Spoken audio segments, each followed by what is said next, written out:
하겠습니다. 제목 따라해볼게요. 하나님 사랑, 나라 사랑. 하나님 사랑, 나라 사랑. 우리 호흡고운의 달 6월을 맞이해서 우리 나라 사랑, 또 하나님 사랑에 대해서 말씀을 나누고 싶습니다.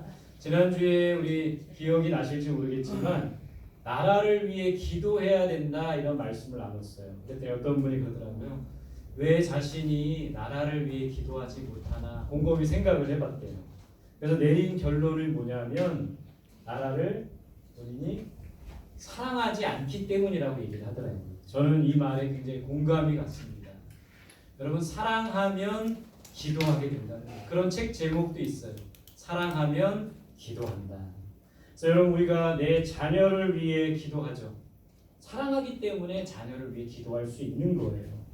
또 저는 우리 성원교회 우리 담임 목사인데 성도를 위해 기도하더라고요. 남의 교회 성도들을 위해서 잘 기도하지 않습니다.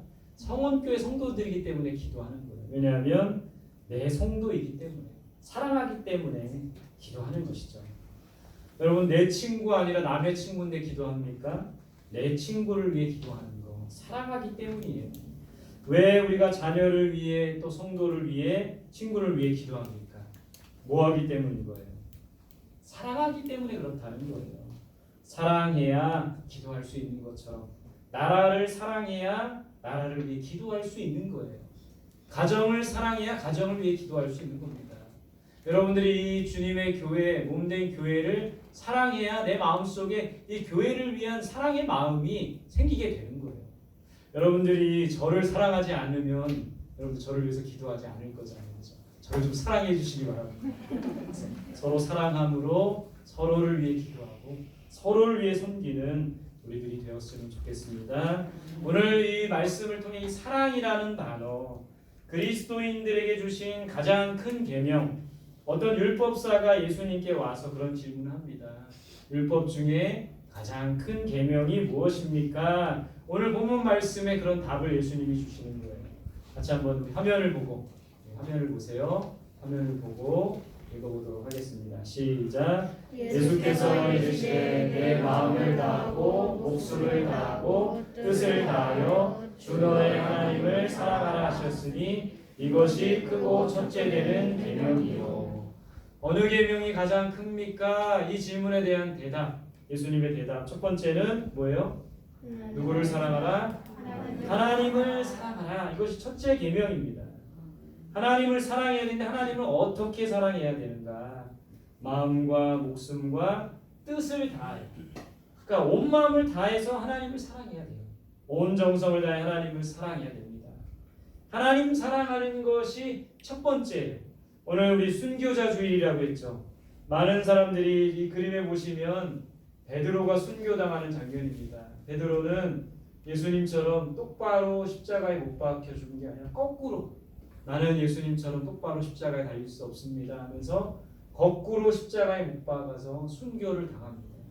수많은 순교자들이 복음을 위해, 예수 그리스도를 위해, 하나님을 위해 순교할 수 있었던 것은, 몫을 바칠 수 있었던 것은 바로 하나님 사랑이 첫 번째였기 때문이라는 거예요. 여러분들에게 있어 첫 번째는 뭡니까? 나에게 있어서 첫 번째는 뭐예요? 뭡니까? 뭐니 해도 머니 아니겠습니까? 돈 아니겠어요? 돈이 정말 우리 사람들에게 첫 번째로 필요한 것 중에 하나예요. 하나님과 돈을 겸하여 섬길 수 없다고 성경은 우리에게 가르쳐줍니다. 돈이 꼭 필요하고 돈은 정말 중요한 것이지만 첫째가 돼서는 안 되는 거예요. 또 우리의 첫째가 되는 게 뭡니까? 연인, 사랑하는 연인, 사랑하는 부부. 이제 결혼을 해서 좀 10년, 20년 지나면 이런 감정이 조금 식기도 하지만 사랑하는 연인, 사랑하는 부부, 첫째가 돼서는 안 돼요. 심지어는 자녀들까지도 첫째가 되면 안 됩니다. 하나님보다도 자녀들을 더 사랑하면 안 되는 것이죠. 많은 사람들에게 첫째는 인기와 명성입니다. 그러나 이 인기와 명성도 순식간에 올라갔다가 순식간에 떨어지기도 하는 것이기 때문에 첫째가 돼서는 안 돼요. 많은 연예인들이 인기 얻기 위해, 명성을 얻기 위해 애쓰지만 이것이 첫째가 돼서는 안 되는 거예요. 결국에는 사람들이 자기 자신이 첫 번째예요. 자기 사랑에 너무 빠지면 안 됩니다. 나를 사랑하고 내 사랑에 빠지면 안 돼. 자기 애에 빠지면 안 되는 것이죠. 자기 자신을 사랑하는 것. 물론 나를 사랑해야 됩니다. 나를 사랑하지 않으면 안 돼요. 나를 사랑해야 되지만 그것조차도 첫 번째가 되면 안 되는 것이죠. 여러분, 우리는 하나님을 첫 번째로 사랑할 수 있어야 되는데 왜 하나님을 첫 번째로 사랑하지 못하는 것일까요? 디모데후서에서는 우리에게 이렇게 가르치고 있습니다. 같이 볼게요. 시작. 사람들이 자기를 사랑하며 돈을 사랑하며 자랑하며 교만하며 비방하며 부모를 거역하며 감사하지 아니하며 거룩하지 아니하며 우정하며 원통함을 풀지 아니하며 모함하며 절제하지 못하며 사나우며 선한 것을 좋아하지 아니하며 배신하며 조급하며 자만하며 쾌락을 사랑하기를 하나님 사랑하는 것보다 더하며. 자, 오늘 말씀해 보세요. 사람들이 자기를 사랑합니다. 돈을 사랑해요. 그 외에 다른 것들을 사랑하는 이유는 오늘 디모데후서에서는 쾌락을 사랑하기 때문에 하나님보다 내가 즐거움, 쾌락, 내 욕심을 충족하는 것. 쾌락이라는 단어를 사전에 보면 이렇게 돼 있어요. 감성의 만족, 욕망의 충족에서 오는 유쾌하고 즐거운 감정. 결국엔 이 쾌락이라는 것은 그 쾌락의 중심에는 욕망의 충족, 욕심이 있다는 거예요. 욕심. 우리 마음속에 그 욕심과 욕망을 충족하는 것이 바로 이 쾌락이라는 것인데, 그러면 한번 보세요. 이 욕심이라는 것을 꼭 붙들고 있으면 어떻게 됩니까? 손이 빠져나오지 않는 거예요. 여러분, 원숭이를 잡는 법 아십니까? 원숭이? 원숭이가 굉장히 빠르잖아요. 근데 원숭이를 잡는 방법을 보면 이런 병에다가 먹을 것을 놓는데요. 원숭이가 좋아하는 바나나나 뭐 여러 가지 음식을 놓는데요. 그럼 이 원숭이는 그것을 이제 움켜 잡는다고 합니다. 많이 움켜 잡는다고 합니다. 손이 안 빠지는 거예요. 커다란 도가니. 그러면 이걸 낑낑대다가 결국에는 그 사냥꾼이 와서 원숭이를 포획한다고 합니다. 여러분, 이게 우리의 모습 아닙니까?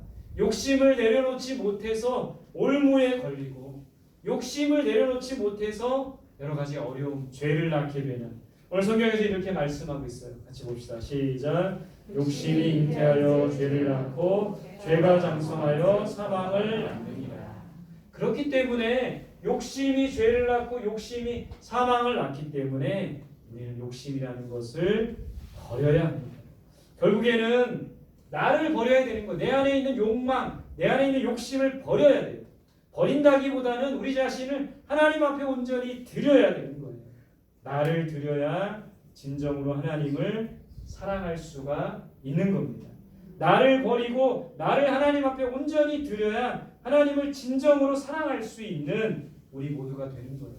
여러분, 왜 하나님이 첫 번째여야 되는데 첫 번째가 되시지 못합니까? 나를 버리지 못하기 때문에 그래요.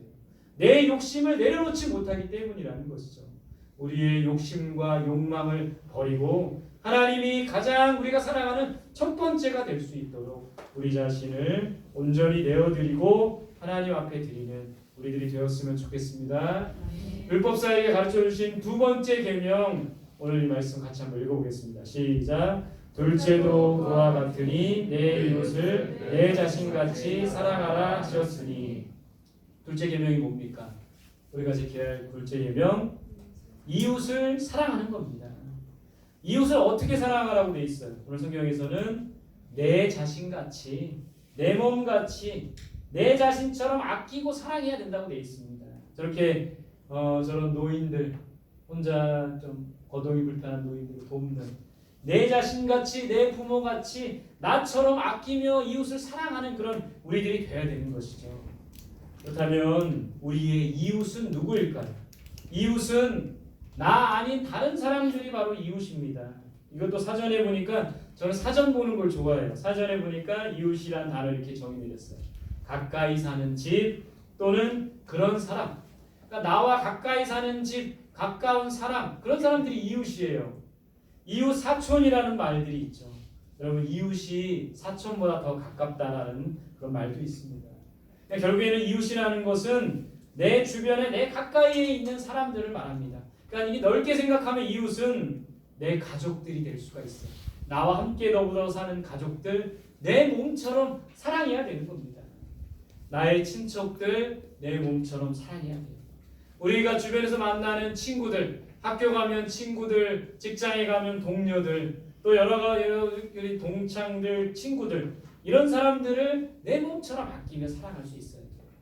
요즘에는 이 동네라는 개념이 많이 없었지만 동네 사람들, 요즘 이웃에 대한 정이 많이 사라지고 있지만 함께하는 동네 사람들 내 몸처럼 아끼고 사랑해야 되는 거죠.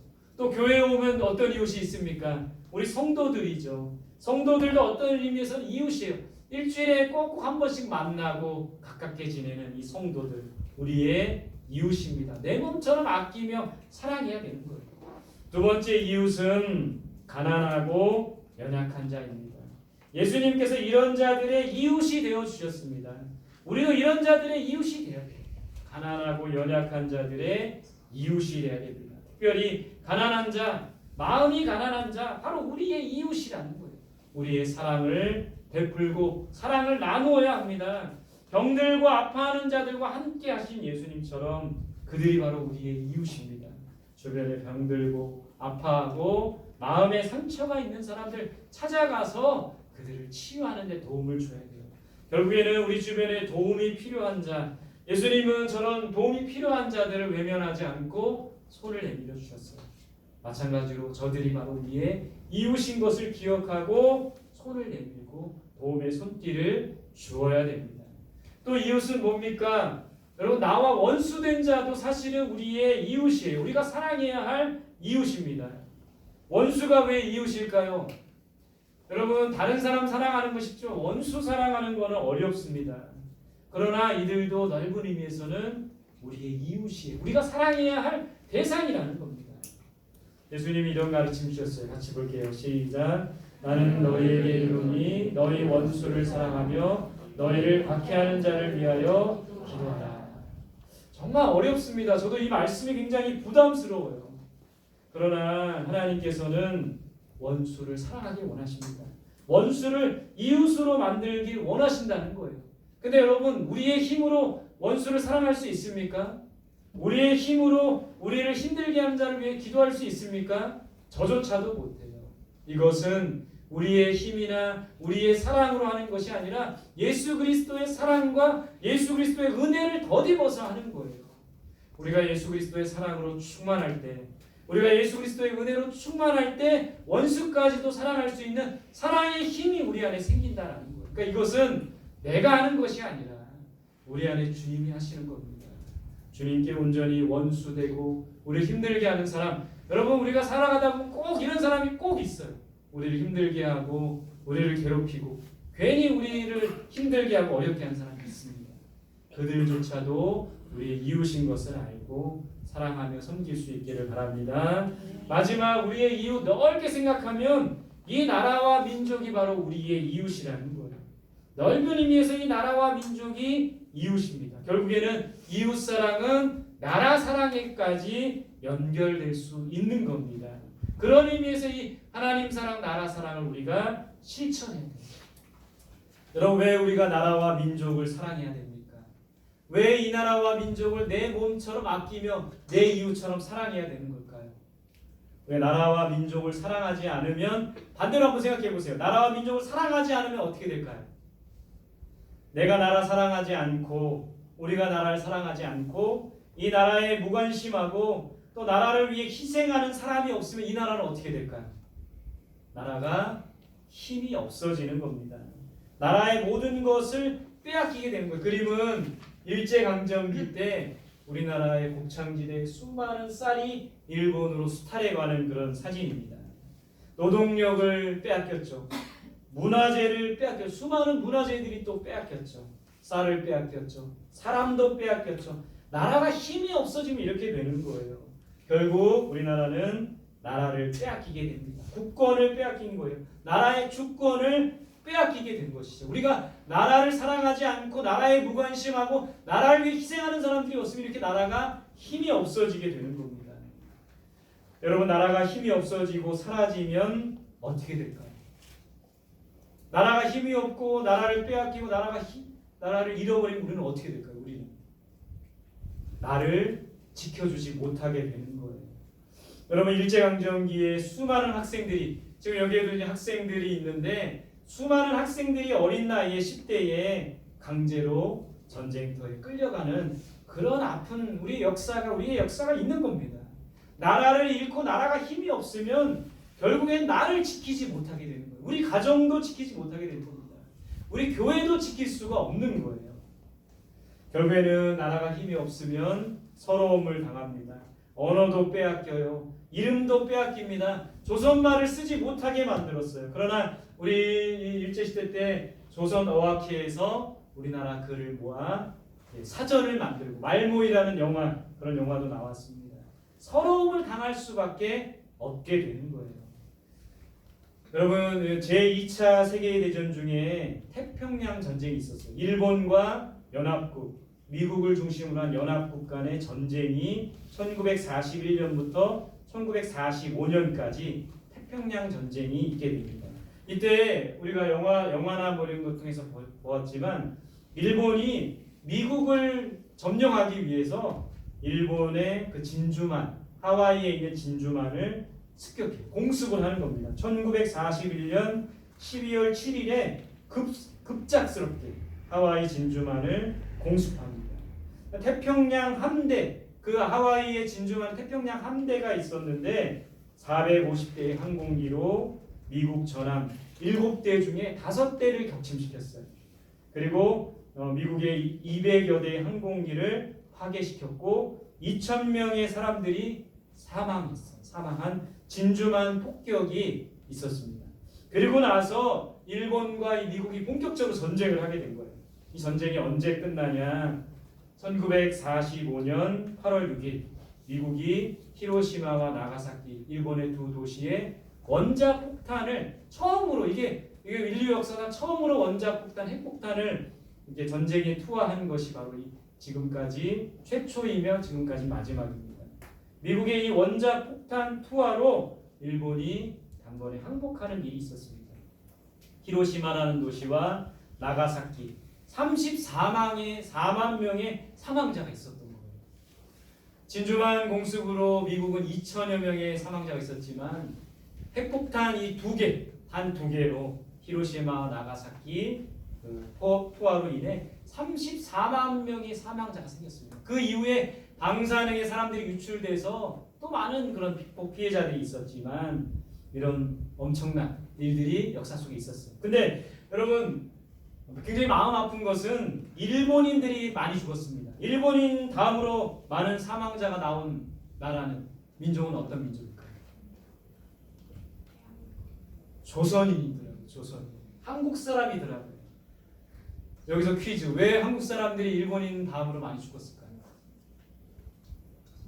이 그림에 보지만 여러분 이제 이 나가사키와 히로시마가 도시가 완전히 폐허가 됐어요. 이 도시를 다시 정비하기 위해서 일본 사람들이 조선인 광부들과 조선인 노동자들을 아무런 보호 장비도 없이 히로시마와 나가사키에 인력으로 투입을 했던 겁니다. 그래서 고스란히 방사능이 이 사람들에게 노출이 된 거예요. 그리고 나서 병에 걸리고 죽게 되는. 그래서 조선의 많은 사람들이 이때 희생을 했다라고 합니다. 왜 이런 비극이 있었을까요? 저는 이것을 이제 TV 시청에서 이런 이야기를 들었는데 처음에 미국이 원자폭탄을 일본에 투하했다고 했을 때 너무 좀 죄송하지만 좀 신났어요. 죄송합니다. 신났고 정말 그렇기 때문에 우리나라가 해방도 맞을 수 있었잖아요. 근데 그 이후에 조선인들이 일본인들보다 많이 죽었다는 이야기를 듣고 너무너무 슬펐어요. 왜 일본인 다음으로 조선인들이 많이 죽은 걸까요? 그것은 나라가 힘이 없었기 때문입니다. 나라가 힘이 없었기 때문이다. 다시는 이런 비극을 우리가 맞이하면 안 되는 것이죠. 우리가 나라를 사랑하지 않고 나라에 무관심하고 나라를 위해 희생하지 않는다면 또 다른 이런 어려움을 맞이할 수 있다는 거예요. 또 다른 이런 비극을 맞이할 수밖에 없다는 것이죠. 나라 사랑을 실천할 때 부유하고 강한 나라를 세울 수가 있습니다. 나라에 무관심하고 나라를 위해 헌신하지 않고 나라를 사랑하지 않으면 다시 나라가 힘이 없어지고 나라를 잃을 수가 있는 것이죠. 여러분 그렇기 때문에 우리는 하나님을 먼저 사랑해야 되고 이 나라를 사랑할 수 있어야 됩니다. 사랑하는 방법은 다 여러 가지겠지만 이 나라를 사랑하며 무엇보다 이 나라를 위해 기도하고 또 이 나라를 위해 희생하며 섬길 수 있는 저와 여러분들이 되시기를 간절히 소망합니다. 할렐루야. 하나님 사랑, 나라 사랑을 실천하는 우리 성원교회 성도들이 되시기를 바랍니다. 자, 퀴즈.